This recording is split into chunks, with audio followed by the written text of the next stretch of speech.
In today's video, I'm going to show you how to turn any photo to painting with generative fill in Photoshop. So now I've taken an image. The first thing you have to do is you have to select the whole image. After you select the whole image, press Q. When you press Q, you can see that the picture turns reddish color.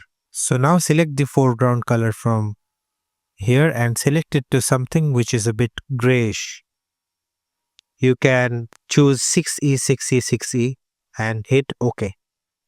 Alright, once you're done, now hit Option and Delete on your Mac or Alt and Backspace on your Windows PC.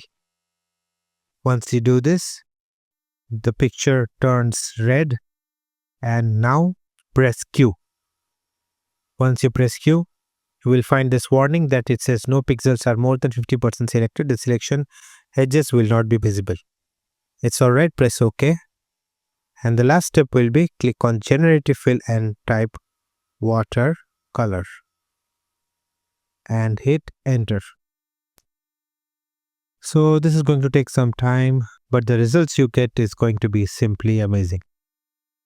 You can turn any image into painting within a few moments time. See, this is ready.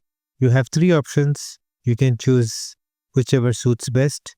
According to me, the first one looks comparatively better. It's pretty close. You can generate again, and until and unless you are okay with the picture, you can keep generating.